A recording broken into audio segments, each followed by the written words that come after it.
To me, the fact that Ms. Valeri's so-called flash assignments were due at midnight, and that she graded them and handed them back the very next morning during first period, was depraved.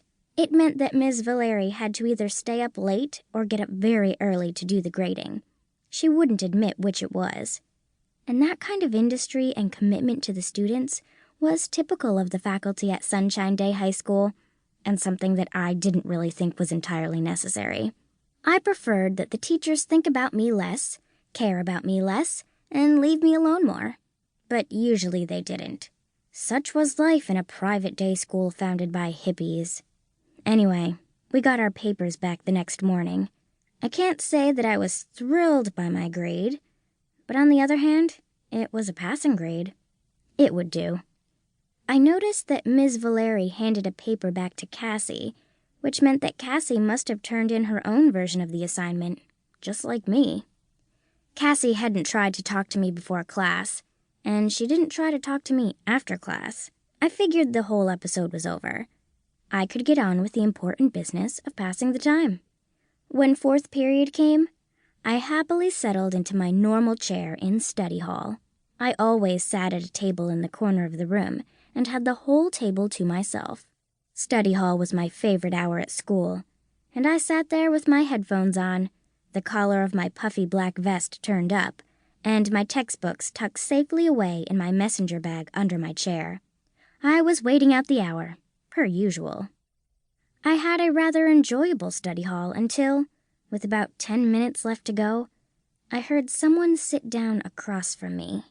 I looked up. It was Cassie. "No," I whispered.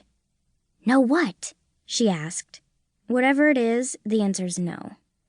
"But," she whispered, "I've decided that I'm sorry, and I wish we had a chance to do it all over so we could do it right."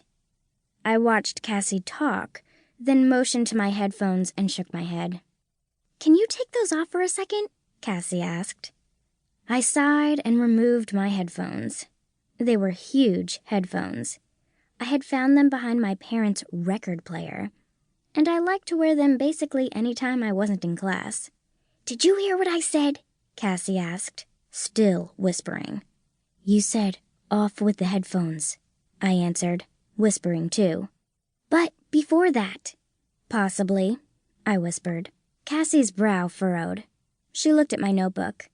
I'd filled one page with sketches of tiny butterflies, and the facing page with oodles of floating, individually wrapped, chocolate-dipped caramels. Oodles upon oodles. I could tell that Cassie didn't like them. Her brow furrowed. Then she closed her eyes and put her palms flat on the table. She opened her eyes and started again. "I wanted to," she said. She paused. "I came over because I've decided I'm sorry, and I wish we could do it over again." I kept on sketching. "The team project," Cassie clarified. "Oh," I said. "That." "I thought maybe," Cassie explained, "we could ask Ms. Valeri if we could try the assignment again." Across the room, Mr. Fetter looked up from his desk. "Significantly quieter, girls," he said. He scratched his mustache. The man had more hair on his lip than he had on his head.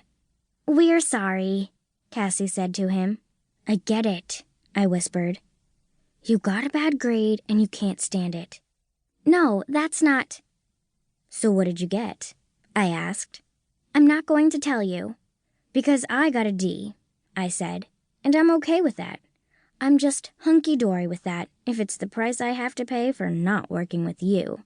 But couldn't we just ask if we could do it over?" Cassie asked. "Why would I want to do it over again? It was horrible. You'd have to pay me to work with you again. Pay me a lot." Suddenly, Seth Lawson was crouching there beside us. Today he had on his Super Poodle t-shirt. "Please," he whispered. "You know the rules. Nothing above a whisper."